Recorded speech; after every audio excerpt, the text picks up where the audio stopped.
5 pomysłów na świetne zdjęcia krajobrazowe w podróży. W tym odcinku zabiorę Was do Turcji, do Nepalu, na Korsykę, do Stanów Zjednoczonych i na Islandię. Zapraszam. Ja nazywam się Piotr Trybalski, a to jest fotograf w podróży.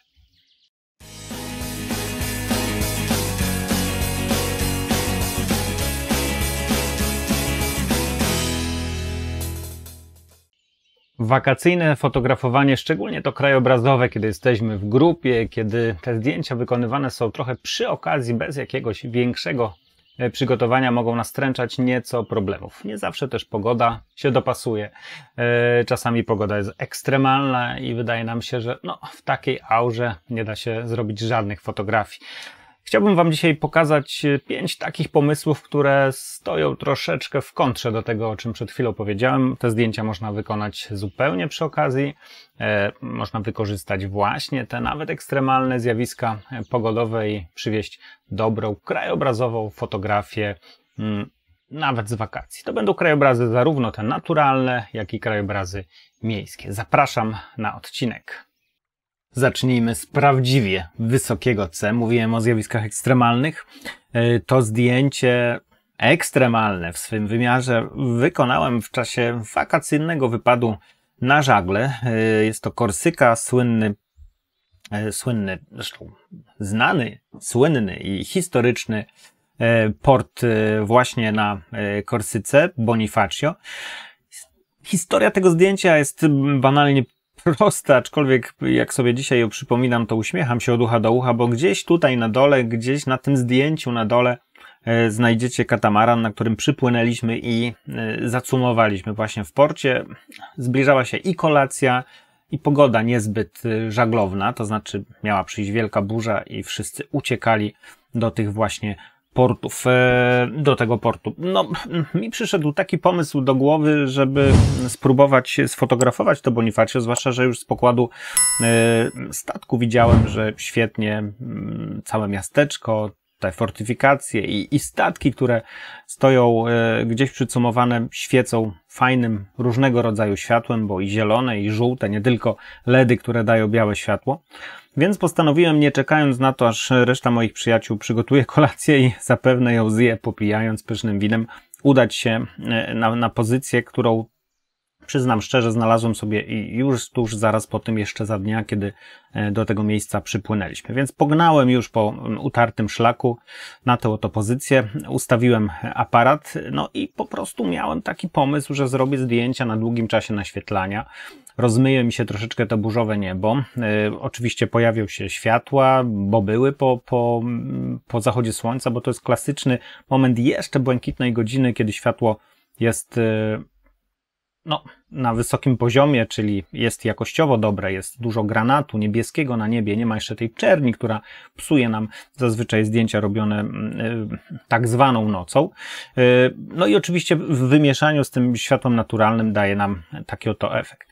Cóż, moim zaskoczeniem był fakt, że przyszła prawdziwa burza. Jeszcze nie padało, ale już pioruny uderzały z taką dosyć dużą częstotliwością. Zmierzyłem tę częstotliwość, okazało się, że każde uderzenie następuje mniej więcej 12 do 15 sekund jedno po drugim, więc ustawiłem czas naświetlania 30 sekund, próbując złapać 2 pioruny. I rzeczywiście 2 udało mi się tutaj gdzieś złapać, więc byłem z tego powodu bardzo, bardzo zadowolony.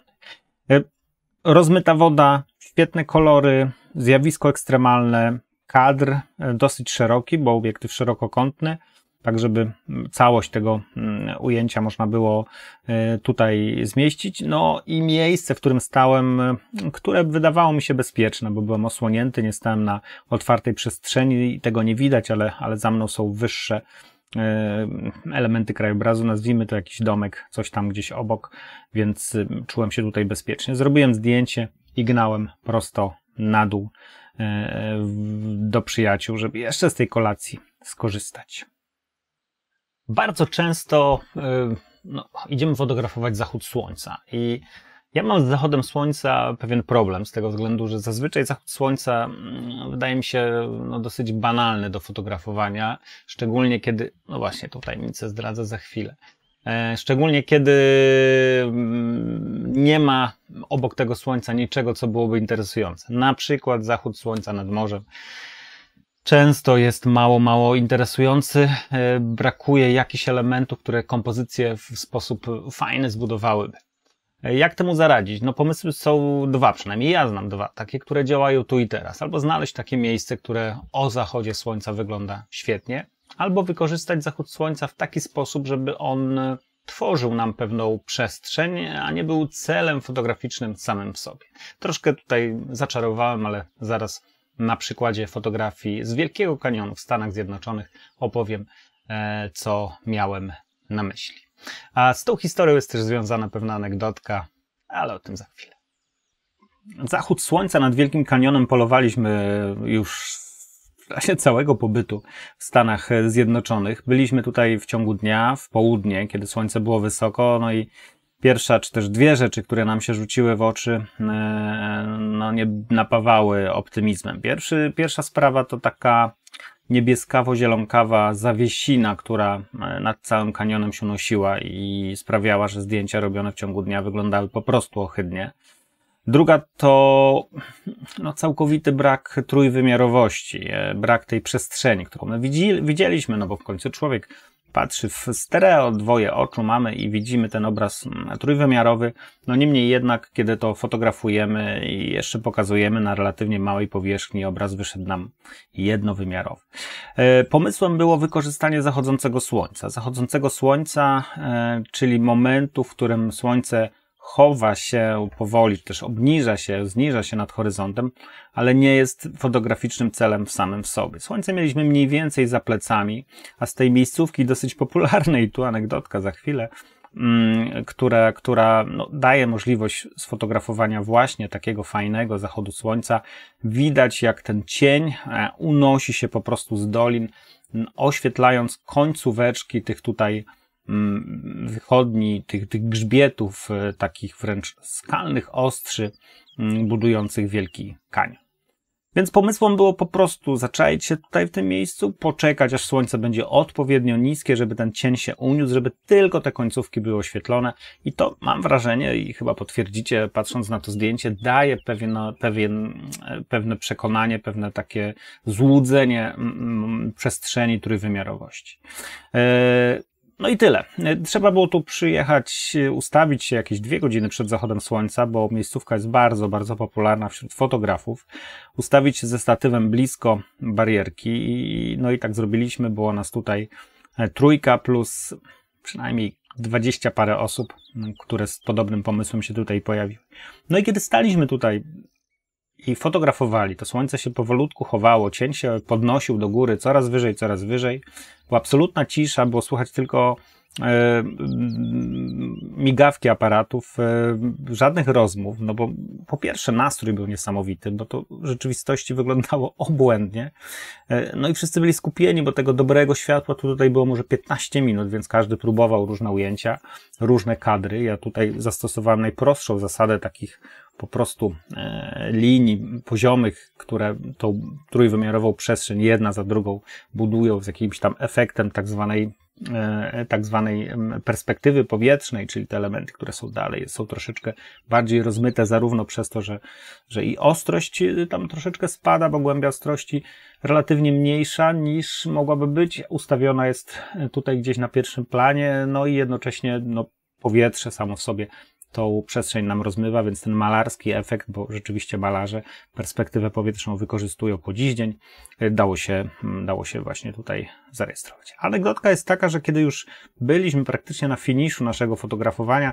usłyszeliśmy pewną osobę, która biegnie po tych podestach, po schodkach, zbiega tutaj do nas, żeby prawdopodobnie zdążyć na zachód słońca. Odwracamy się, była to pani z aparatem małym, kompaktowym, która wbiegła na środek tej platformy, zziajana, zdyszana, oglądając się na prawo, na lewo i mówi: jaki zachód słońca? Jaki zachód słońca? Przecież tu nie widać słońca.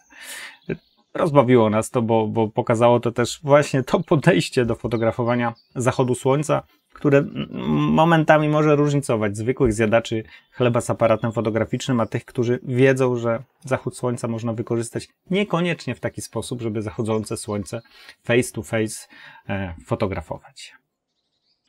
Oczywiście na Islandii to będzie troszeczkę inaczej, bo wschody słońca na tej wyspie, w tym kraju w lecie są wydarzeniem, wyzwaniem, które jest duże, bo zerwać się gdzieś w środku nocy po to, żeby to wschodzące słońce sfotografować, kiedy kładziesz się w środku nocy, bo zachód słońca jest równie późno, nie sprzyja. Ale w takich miejscach jak tutaj, w czasie naszej fotowyprawy do Nepalu, nie dość, że mogliśmy zrobić to swobodnie, bo pora była nie tak dzika, to jednocześnie mieliśmy ku temu rewelacyjne warunki, ale o tym opowiem, pokazując zdjęcie. To, co tutaj widzicie, to słynna dolina Kaligandaki biegnąca do Mustangu. Fragment trasy dookoła Annapurny. My jesteśmy na fotowyprawie, idziemy do Mustangu, idziemy do Jarkot, gdzie będziemy realizować materiał reporterski o pewnej szkole właśnie w Mustangu. Ta dolina jest po prostu wspaniałym plenerem fotograficznym z tego względu, że biegnie przynajmniej w tym fragmencie między Johnson a Kagbeni z północy na południe, czy też mniej więcej z północy na południe, więc i wschodzące słońce, i zachodzące słońce pojawia nam się w dolinach, które są prostopadłe do tej głównej doliny Kaligandaki i tym samym możemy sobie pozwolić właśnie na takie malownicze sceny jak tutaj. To jest moment, w którym po prostu widać piękne słońce, które gdzieś unosi się z nad grzbietu, czy też chowa się za grzbiet, w zależności w którą stronę popatrzymy, i oświetla pięknie całą wioskę, czy też pola w tej wiosce. Tutaj jeszcze na pierwszym planie mamy cień, jest już, czy też jeszcze troszeczkę tak na niebiesko, na zimno, a ten fragment pól po lewej stronie jest pięknie oświetlony słońcem i buduje nam taką bardzo fajną kompozycję. Wiatry, które zawsze wieją w Dolinie Kaligandaki, sprawiają, że unosi się pył, który daje nam takie cudowne zapylenie. To jest taka miejscówka, którą można, mówię, o wschodzie i o zachodzie słońca fotografować w zasadzie o każdej porze, kiedy słońce jest nisko. Trzeba sobie po prostu tylko i wyłącznie wyczekać moment, kiedy ono się pojawia bądź chowa za grzbiet, kiedy świeci prostopadle do Doliny Kaligandaki, równolegle z jakąś boczną, mniejszą doliną, i wtedy uzyskujemy taki bardzo fajny, przestrzenny efekt. Miejsce blisko hosteliku, bo gdzieś tutaj w dole widzicie hostel, w którym mieszkaliśmy, więc trzeba było tak naprawdę podejść 10 minut na miejscówkę widokową i po prostu to zdjęcie zrobić. A wszystkich, którzy chcieliby nauczyć się fotografowania w podróży, zapraszam do mojej Akademii Fotografa w Podróży, gdzie można znaleźć kursy online, warsztaty i plenery fotograficzne, fotografii krajobrazowej, streetowej, reporterskiej, fotografowania w podróży i w końcu fotowyprawy do kilku ciekawych rejonów świata.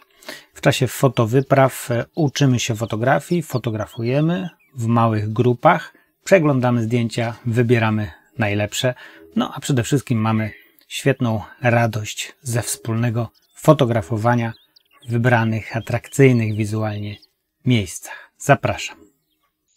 Dosyć często spotykam się z takim, może nie zarzutem, ale z takim stwierdzeniem, że ty to sobie jeździsz po różnych fajnych miejscach, gdzie jest wszystko ładne, malownicze.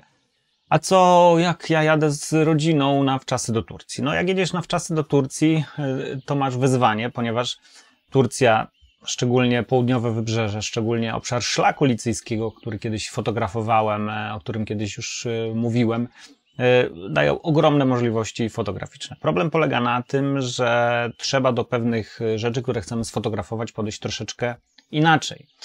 Trzeba się zastanowić, czy czasem przestrzeń, którą fotografujemy, człowiek, który w tej przestrzeni występuje, nie jest ciekawszy od jakichś na siłę poszukiwanych krajobrazów naturalnych, które w takim miejscu w ciągu lata, kiedy taka Turcja jest spalona słońcem, bardzo zapylona, czy czasem to nie jest lepszy wybór, żeby pójść w mniej standardowy, mniej typowy krajobraz, a zająć się właśnie tym, co mamy tu, leży przed nami. Tylko sięgnąć aparatem i zrobić zdjęcie. I właśnie takie zdjęcie krajobrazowe chciałbym Wam pokazać i o nim odrobinę opowiedzieć. Przyznam szczerze, że mało pamiętam, gdzie to jest. Mam to wprawdzie zapisane, ale to w gruncie rzeczy nie ma najmniejszego znaczenia, nie jest istotne. Bo miejscówka wynaleziona została w ten sposób, że jechaliśmy wzdłuż południowego wybrzeża Turcji, gdzieś w okolicach Antalya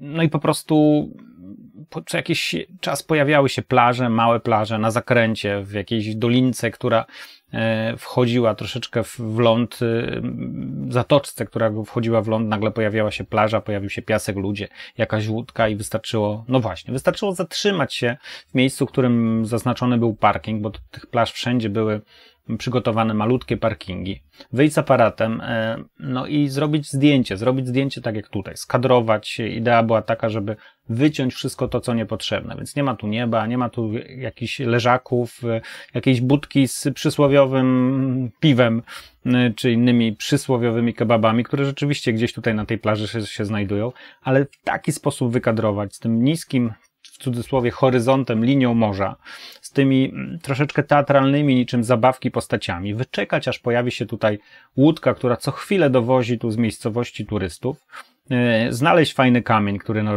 robi nam robotę i taka nieco teatralna scena krajobrazowa z wykorzystaniem człowieka pojawia nam się w tej przestrzeni. No i mam wrażenie, dodaje temu miejscu atrakcyjności, a zdjęcie samo w sobie, które minimalizuje wszystko to, co niepotrzebne, gdzieś po bokach kadru, też zyskuje na swojej atrakcyjności. I ostatnia fotografia, ostatni już pomysł, 5. pomysł na zdjęcie krajobrazowe w podróży. Sytuacja, w której nie mamy pogody, w której nie ma światła, w której jest mgliście, w której jest po prostu z punktu widzenia krajobrazu, przynajmniej tak nam się wydaje, nieciekawie. Jak zrobić wtedy takie zdjęcie, w takiej sytuacji zdjęcie, co wykorzystać, jak zakomponować, na co postawić akcenty. Zapraszam Was na Islandię. No cóż, Islandia to w dużej mierze warunki pogodowe, powiedzmy tak oględnie, wymagające, bo tam często pogoda się zmienia, często pada, często wieje, nie ma błękitów, są za to czernie, jak chociażby tutaj, czarna plaża, słynna czarna plaża na południowym wybrzeżu Islandii, w okolicach miejscowości Vik, ale to nie jest Vik. No więc w tej sytuacji, w której właśnie trafiamy na taką złą pogodę, ja zazwyczaj przestawiam się w tryb fotografii czarno-białej. Ona w porównaniu do fotografii kolorowej jest nieco bardziej wymagająca, ponieważ wymaga od nas wyszukania odpowiedniej kompozycji, która do fotografii czarno-białej się nadaje. Jakaż to kompozycja? No kompozycja, która oparta jest na formie, kształcie i na wysokim kontraście.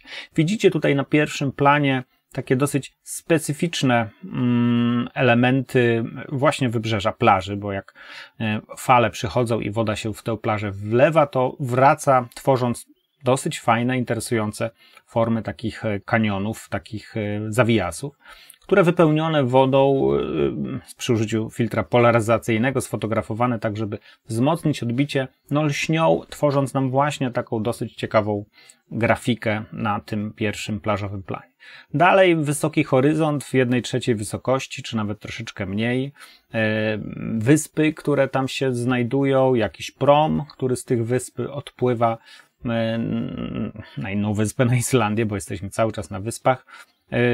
Więc to, no i oczywiście rama chmur gdzieś tutaj u góry, ponurych, która nam tą całą przestrzeń zamyka. To jest mój pomysł na fotografowanie właśnie wtedy, kiedy pogoda nie dopisuje i kiedy brakuje nam kolorów.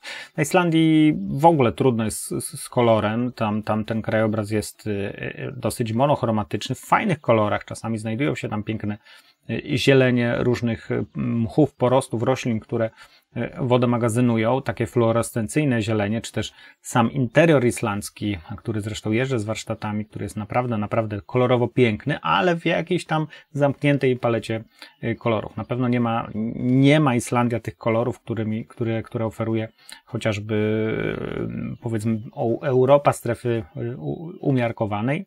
Ma inne kolory, niektórym te kolory podobają się bardziej, ale kiedy nie ma światła, to koloru nie ma. Kolor nie świeci, kolor światła nie odbija i daje nam po prostu niezbyt dobry efekt, więc w sytuacji, w której koloru nie mamy, nie myślmy o tym, jak to obrobimy w Lightroomie później, tylko po prostu zastanówmy się, czy pójście w kierunku fotografii czarno-białej nie byłoby lepszym rozwiązaniem. Te pomysły wydają mi się bardzo proste, bo wykorzystują to, co mamy w ręce. Światło poranka, światło wieczoru, złą pogodę, fajne miejscówki, w których człowiek odgrywa dużą rolę, no i zjawiska ekstremalne, burzowe. Pamiętajmy o bezpieczeństwie, które zdarzają się latem szczególnie, no bo lato na burze jest szczególnie narażone, czy też burzami obdarzone. Więc niezależnie od tego, gdzie będziemy, co fotografujemy, warto przygotować się, tak jak mówię o tym w moim kursie fotografowania w podróży, tylko do tego, żeby mieć wcześniej przygotowane miejscówki albo znaleźć czas na to, żeby te miejscówki szybciutko wynaleźć, a potem poczekać na odpowiedni moment, pojawić się tam na paręnaście minut z aparatem, zrobić zdjęcie i wrócić do bliskich, rodziny, znajomych i dalej zwiedzać, podróżować wakacyjnie. Jeżeli podobał Wam się ten odcinek, jeżeli podoba Wam się mój kanał, zapraszam. Tutaj można kliknąć, polubić, subskrybować, zaznaczyć dzwoneczek, żeby informacje o nowych filmach przychodziły, a jeżeli ktoś chciałby wesprzeć mój kanał, to też można kliknąć wesprzyj, kupić mi kawę, jedną, małą, dużą, jak kto woli, dla wspierających. Przygotowuję ekstra specjalne filmy w ramach mojej wdzięczności za wsparcie mojego kanału. Cześć!